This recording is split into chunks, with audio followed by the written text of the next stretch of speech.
Paz do Senhor, meus amados irmãos, queridos alunos, estamos aqui fazendo aquela abordagem, aquela reflexão do livro Panorama do Pensamento Cristão, que é uma obra compilada e editada por Michel Palmer. Como você já sabe, são vários autores, cada capítulo é um autor. Nós estamos trabalhando em 7 aulas, especificamente, o livro Panorama do Pensamento Cristão. Já trabalhamos a aula 1, depois a aula 2, com os textos 2 e 3. Agora nós chegamos então na aula de número 3 e vamos trabalhar 2 textos. O texto 4, que é o Cristão e a Ciência Natural, um texto bastante complexo, do Lawrence McHugh. E o texto 5, Uma Perspectiva sobre a Natureza Humana, também com muito conteúdo do Billy Davis. Vamos iniciar então com o texto de número 4, fazer a reflexão do texto número 4 do Lawrence McHugh, que está na página 149 do nosso livro. O Cristão e a Ciência Natural. Bom, é importante nós compreendemos que quase todos os inícios dos textos, os autores tendem a falar da experiência deles ou de algum personagem. Eu tenho eliminado essa parte desses depoimentos e tenho adentrado, propriamente dito, no conteúdo mesmo, né? Então, a primeira pergunta que se faz é o seguinte: como levar a sério a vida de fé e a prática da ciência moderna? Existe compatibilidade? Acho que isso é uma questão que é levantada. Obviamente, muita gente vai achar que não tem compatibilidade de vida de fé e prática de ciência moderna, mas esses textos vão mostrar que é possível. A pergunta então sempre é a mesma: como integrar então? Como que eu posso integrar esses 2 centros estruturais, vamos dizer assim, de cosmovisão? Como que eu posso ter uma cosmovisão cristã, né, fazendo análise dessa estrutura, né? É uma tarefa difícil, obviamente, em parte porque exige um entendimento profundo das Sagradas Escrituras, né? Alguém que quer trabalhar essas temáticas tem que ter minimamente conhecimento teológico aprofundado, né? Tanto da Bíblia como teologia em si. Em parte também requer um conhecimento sólido de assuntos relacionados à ciência, à metodologia científica, especialmente essa ciência empírica moderna. Então é importante saber como desenvolveu a ciência moderna. A própria historicidade já vai nos dar bastante elementos aí para compreendermos esse contexto. E, obviamente, que ao estudar como desenvolver essa ciência moderna, a gente vai entender também as filosofias implícitas aí, os limites que têm os métodos científicos, por mais que eles sejam racionais, eles também têm os seus limites. Nosso propósito é demarcar um caminho que não conduza a nenhum dos 2 campos antagônicos, que não crie mais contraposição do que já temos observado. Normalmente a ciência moderna ela já rejeita a fé, ela não quer nem saber. E muitas pessoas da fé também acabam rejeitando a ciência moderna. Então há um antagonismo, né, entre essas 2 perspectivas. E a nossa percepção é que não precisa haver tanto antagonismo assim. Então a ciência empírica moderna não é nem a fonte exclusiva das respostas às questões importantes a respeito da vida, né, sobre a vida, nem uma barreira para alcançar tais respostas. Então não é uma coisa nem outra, não é uma panaceia para todas as nossas doenças, e também não é também o que muita gente fala, a ferramenta de Satanás, né? Também não precisa ser esse extremismo. Bom, em última análise, é um método extraordinariamente poderoso, mas também limitado para promover o conhecimento humano. É sim um método muito interessante, uma metodologia racional bastante interessante, mas também tem as suas limitações.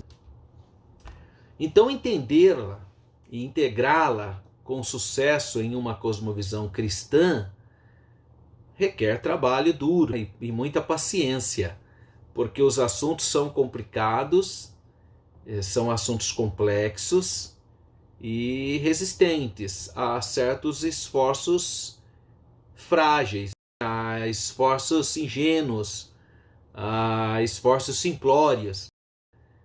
Porque tem muita gente querendo simplificar as coisas e as coisas são difíceis, por isso que precisa ter paciência, porque a tarefa não pode ser concluída assim rapidamente, né? É uma coisa mais complexa e morosa.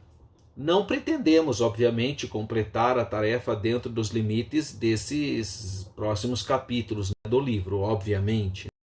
Não obstante, nós vamos desenvolver a nossa confiança de considerar algum dos assuntos chaves, pelo menos indicará o caminho para o tipo de integração que pretendemos aqui nessa aula.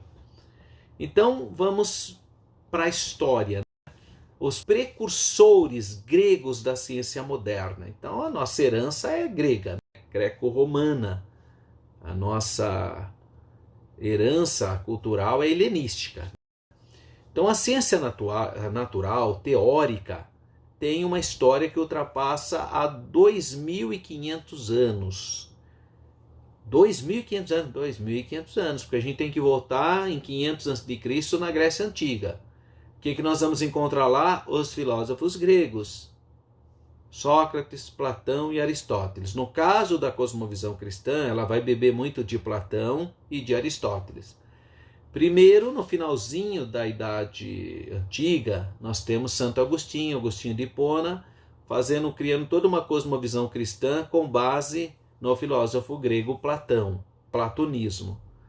E depois de quase 1000 anos, lá na Baixa Idade Média, nós vamos ter a escolástica, e o grande representante desse segmento filosófico foi Tomás de Aquino, que vai fazer uma cosmovisão com base em Aristóteles, aristotélica, a filosofia aristotélica. Então, para a gente entender uma série de coisas, a gente tem que voltar a 2.500 anos. Esses filósofos, especificamente Platão e Aristóteles, foram os primeiros a explicar o mundo físico de um modo racional e também analítico. São os dois primeiros filósofos, por isso que eles são famosos. Eles ponderaram a natureza da matéria, as leis de físicas aceitas, a astronomia estudada, e começaram a formular teorias matemáticas, introduziram a composição de estruturas para estudar os fenômenos naturais e propuseram uma primeira teoria sobre o átomo, por exemplo. Então você vê que a raiz a gênese dessas inquirições ligadas à racionalidade começa 2.500 anos atrás. Por quê? Porque tudo era explicado de maneira dos deuses. Então dava um trovão, é Zeus que está enviando seus raios, chovia, é tal. Os cananeus eram assim também. Quando chovia, eles diziam, é o abençoado sêmen do deus Baal que está mandando para fecundar a mãe terra. Quer dizer, tudo era explicado, todos os fenômenos naturais eram explicados com esse misticismo de divindades. Já Platão e Aristóteles já vão questionar, dizer, não é bem assim, não são questões de divindades, existe uma lei natural, porque eles começam a estudar e criar teorias. Então esses primeiros filósofos gregos deram início ao processo de considerar a teoria de fundo sobre o cosmos. Se você ler o capítulo 1 do Michel Palmer, ele vai falar um pouquinho sobre essa teoria de fundo, lá no capítulo 1. Eu não falei especificamente, mas você pode ler, que está lá no livro, no primeiro capítulo.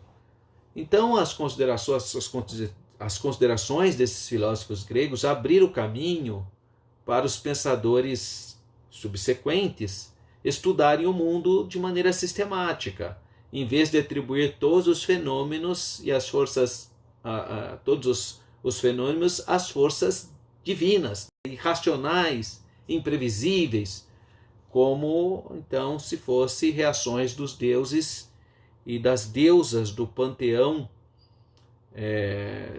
daquele momento, das divindades. Então, é importante a gente recuperar e fazer alguma análise, né, sobre esses filósofos. Na página 152 do livro tem um quadro de Aristóteles. Você pode ler o período dele, 384 a 322 a.C., e vai falar alguma coisa da biografia dele. Mas o importante é que o legado intelectual de Aristóteles é realmente monumental. Ele realmente vai influenciar profundamente a história da humanidade. Ele fez contribuições extremamente importantes e relevantes em muitos campos. O campo da aprendizagem, da filosofia, da lógica, da física, da biologia, da astronomia, da literatura, né, da ética, da política. Então, por isso que Aristóteles é realmente um autor que deve ser estudado. Aristóteles, ele admitiu 4 categorias de causas ou fatos explicativos, que seria a causa material, a causa formal, a causa eficiente e a causa final. Então, são 4 fatores ou causas que ele apresenta. O primeiro, falando assim, obviamente, muito superficialmente, a causa material seria a matéria do que algo é feito, a natureza do que é feito. 2, a causa formal seria a essência, a natureza ou a estrutura de alguma coisa, de algo. Porque Aristóteles acreditava que podemos expressar a causa formal de um objeto em uma definição. O terceiro, a causa eficiente, é o agente ou processo pela qual aquilo é feito, né? Como que é feito o processo. E 4, a causa final, é o propósito para o qual essa coisa existe. Ou o fim, no grego é o telos, para o qual a ação é dirigida. Então, a visão de que as atividades das coisas na natureza são dirigidas a um fim, ter um objetivo, ou uma meta, ou um propósito, dominou os relatos que ele fez dos objetos animados e também dos objetos inanimados. O mesmo tipo de raciocínio, chamado explicação teleológica, eventualmente veio a dominar a concepção medieval da física nos séculos 12 e 13, que seria abaixo da Idade Média, entrando já escolástica. Por isso que eu disse que Tomás de Aquino vai se inspirar em Aristóteles. Só na metade do final do século XVI é que as explicações teleológicas na prática da ciência natural foram finalmente e decisivamente substituídas pelas explicações mecanicistas de causa do universo, causa e efeito do universo. Bom, e os precursores medievais? Nós vimos então os precursores antigos, os precursores gregos da ciência moderna. Agora vamos pensar um pouquinho no período medieval e falando de Europa. Porque a nossa história é história ocidental. A gente aqui incorre em um problema porque nós temos a China, que também desenvolveu a ciência, desenvolveu muitas coisas importantes para a humanidade. Mas a gente foca mais para a Europa por causa da nossa herança cultural. Então, durante os 1000 anos que hoje são conhecidos como período medieval, basicamente do ano 400 a 1400, a Igreja desfrutou de influência sem paralelos, incomparável no continente europeu. A Igreja realmente dominou tudo. Suas tesourarias estavam cheias. Seus edifícios eram as estruturas mais impressionantes do continente, que expressava o seu poder e a sua força. Seus líderes exerciam influência política notável, ainda mais quando os papas resolveram tomar o poder temporal. Não era só espiritual, era temporal, queria estar acima dos reis e dos príncipes. Então eles tiveram uma notável influência política, em alguns casos a autoridade civil total, eles absorveram. A maioria da população em geral trabalhava longas horas no campo, apenas em troca de comida, né, basicamente. Só uma minoria escassa tinha acesso, então, à educação, à aprendizagem. Então não admira que as cadeiras da aprendizagem estavam principalmente aonde? Na igreja, nos mosteiros e algumas universidades existentes, mas também com essa perspectiva eclesiástica. Bom, visto que o filósofo grego Platão tinha influenciado a filosofia romana, antigas tentativas em reconciliar o pensamento cristão com o não cristão buscava reconciliar os ensinos cristãos com certas características da filosofia de Platão, conforme era entendida pelos filósofos romanos. E o grande exemplo desse, então, foi Agostinho de Hipona. Ele fez essa interpretação. Então, a mais notável dessas tentativas foi Agostinho, 354 a 430. Os estudiosos europeus da Baixa Idade Média, e a gente já está falando da escolástica, eles foram muito influenciados pela tradição cultural greco-romana. Sua influência veio em dois momentos. Então, no período da Baixa Idade Média.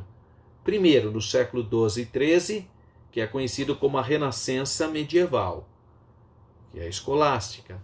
Foi incitada pela introdução na Europa de importantes manuscritos gregos que os árabes tinham traduzido e tinha entrado na Europa cristã através da Espanha, especialmente de Córdoba, Sultanato de Córdoba. Então os muçulmanos traduziram e acabou vindo para o Ocidente de novo. E a segunda grande renascença, que é do século XV, aí já é o fim da Idade Média, o período iniciando o período moderno, e vai até o século XVI. Tão persuasiva era a abordagem de Aristóteles, e isso foi uma tradução árabe para a Europa cristã. Então, tão persuasiva era a abordagem de Aristóteles a uma larga gama de assuntos que os teólogos, os escolásticos, por isso que eu citei Tomás de Aquino, que foi um deles, no século XII, eles foram então compelidos a reconciliar a teologia cristã com a filosofia de Aristóteles. Bom, nesse período, mais do que durante qualquer outro, eles se sentiram compelidos a demonstrar que as declarações de fé eram consistentes com as demandas da razão, das explicações racionais. Por isso, utilizada a filosofia. Então, o teólogo mais notável desse período foi Tomás de Aquino. Poucas décadas depois da morte dele, em 1274, a obra-prima dele, Suma Teológica, tornou-se fonte primária de instrução nas universidades, porque eram tudo eclesiásticas. Bom, o esforço de Tomás de Aquino de demonstrar a harmonia entre fé e razão foi chamado em questão em algumas esferas, em particular Guilherme de Coram. Argumentou que as reivindicações religiosas devem ser aceitas puramente pela fé. Coram também rejeitou a metafísica medieval tradicional e a teologia escolástica. Ele asseverou que o conhecimento não revelado, conhecimento encontrado fora da Bíblia, deve ser baseado no experiencialismo, ou na experiência. Então, no século XIV, sua abordagem ficou bastante influente, especialmente nas universidades de Paris, na França, e de Oxford, na Inglaterra. Com Oran, as disciplinas da ciência e filosofia lentamente, mas com segurança, começaram a assumir identidades independentes da teologia. Essa tendência continuou e tornou-se regra no momento contemporâneo. Bom, em parte, como resultado da confiança crescente e influência libertadora de homens instruídos da grande renascença, duas revoluções então desabrocharam silenciosamente. A primeira começou dentro da igreja, que é o movimento da Reforma. Tornou-se pública a partir de 1517, quando Martinho Lutero pregou as suas 95 teses na porta da Catedral de Wittenberg. E a segunda? A segunda foi iniciada pelo católico Nicolau Copérnico, astrônomo polonês, porque desenvolveu argumentos que demonstravam que a Terra girava em torno do Sol, e não que o Sol girava em torno da Terra, como a Igreja Católica ensinava. A Igreja era heliocêntrica, tudo girava em torno da Terra. Copérnico mostrou o contrário, falou, não, tudo gira em torno do Sol.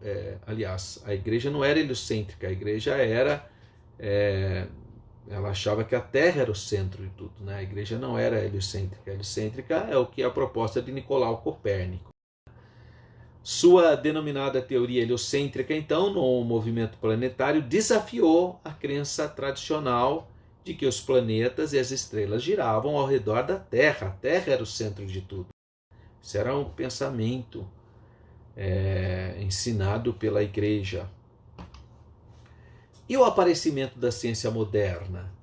Bom, os procedimentos e modelos de pensamento que eventualmente ordenaram a ciência empírica moderna, ela começou no século XV com o astrônomo Copérnico, Nicolau Copérnico, polonês, e continuou no século XVI com outros astrônomos e matemáticos. Então, a segunda metade do século XVI viu o começo da Era Moderna e a firme substituição da escolástica aristotélica de Tomás de Aquino pela ciência moderna. Então, esta substituição do método investigador de Aristóteles pela investigação científica culminou com o trabalho, por exemplo, de Isaac Newton, que é marcado por várias mudanças importantes e profundas.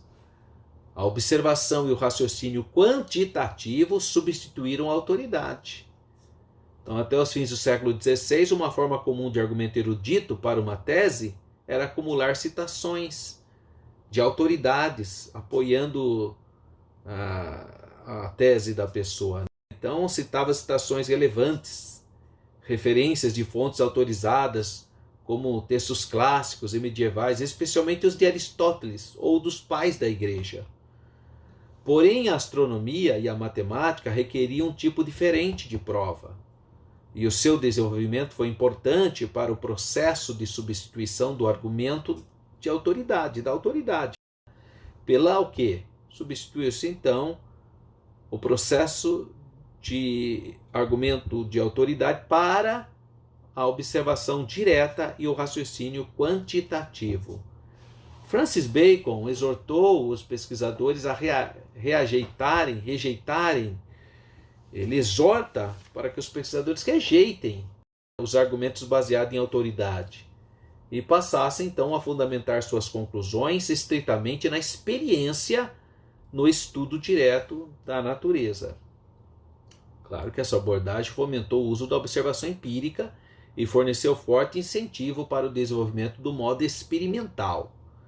Assim, Francis Bacon reconheceu que a aquisição do conhecimento científico avançaria incrementalmente e seria realizada por muitas pessoas. Bacon defendeu o estabelecimento de um programa de pesquisa científica.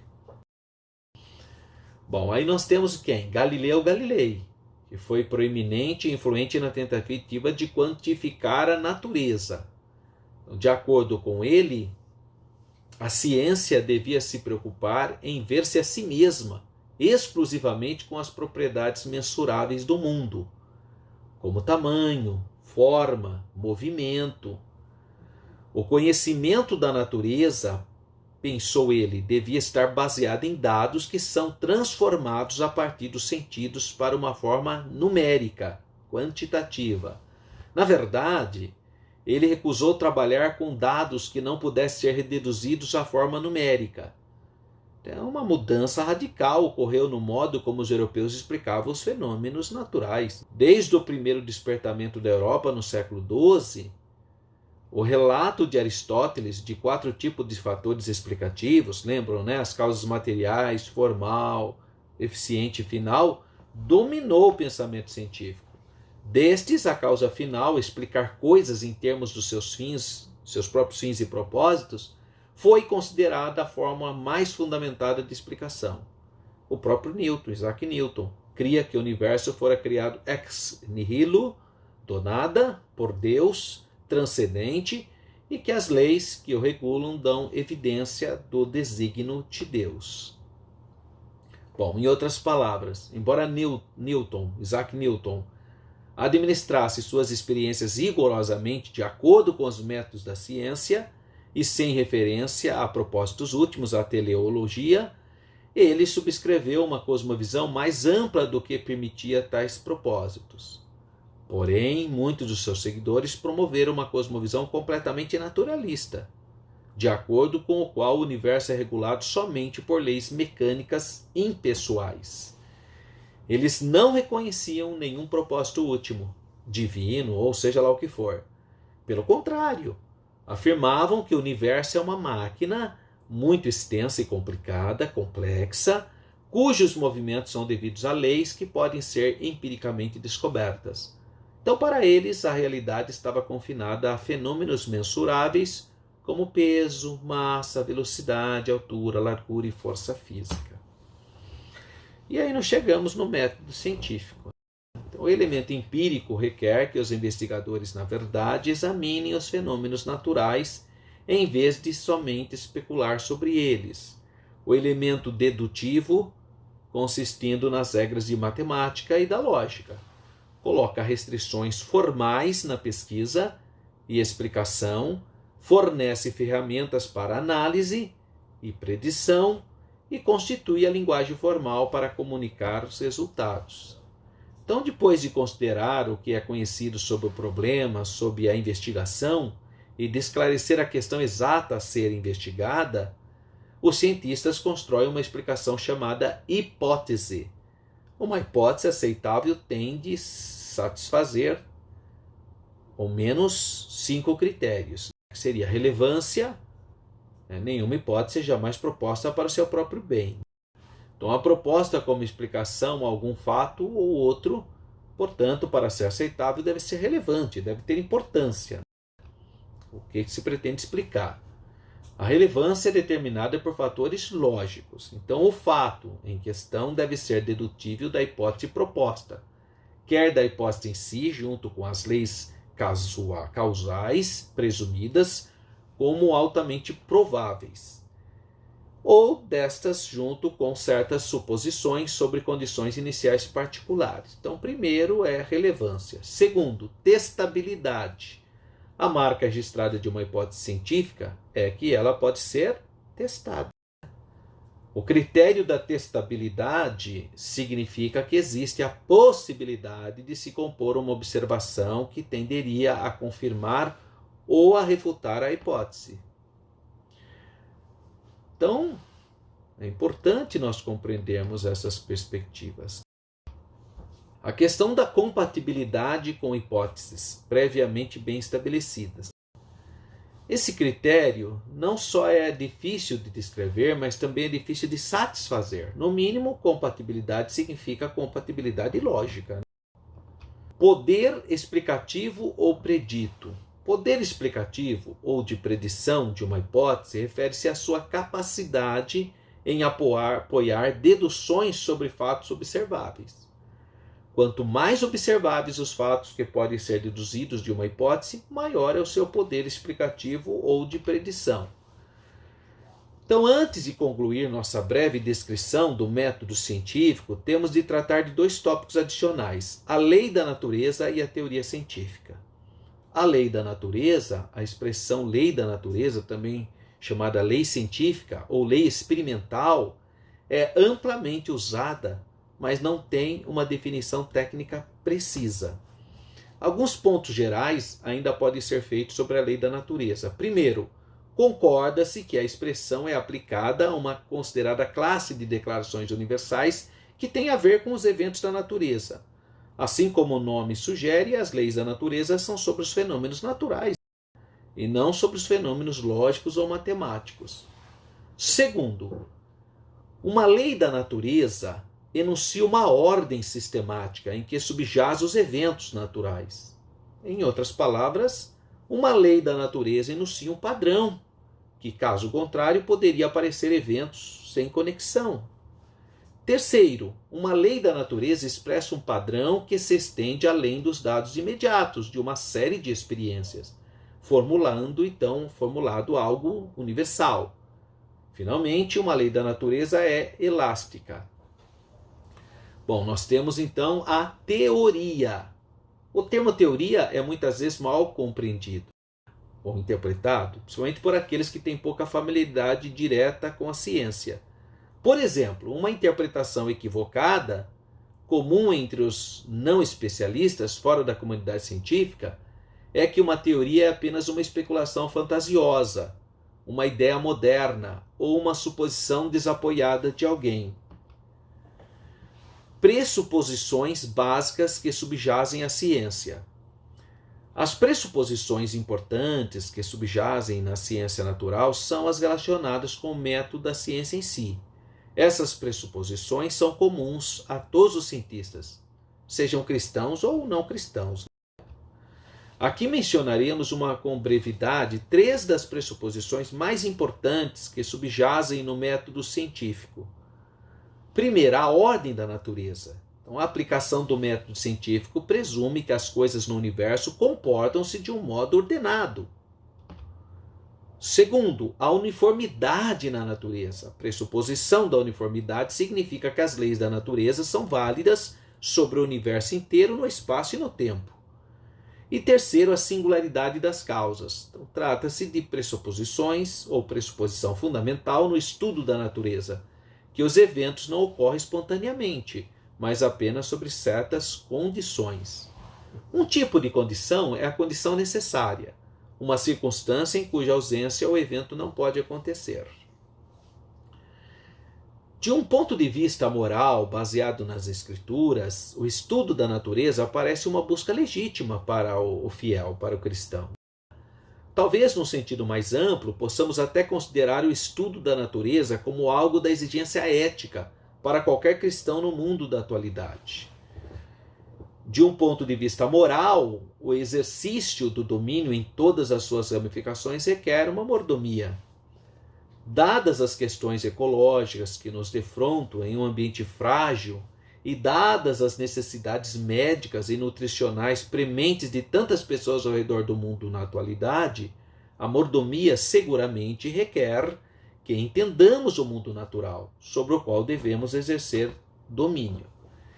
Se isto é assim, quase não deveríamos ficar surpreendidos que alguns cristãos sejam chamados a profissões como cientistas ou pesquisadores, ou que todo cristão tenha um pouco de responsabilidade de, pelo menos, adquirir uma compreensão científica básica do mundo natural em que nós humanos, então, habitamos.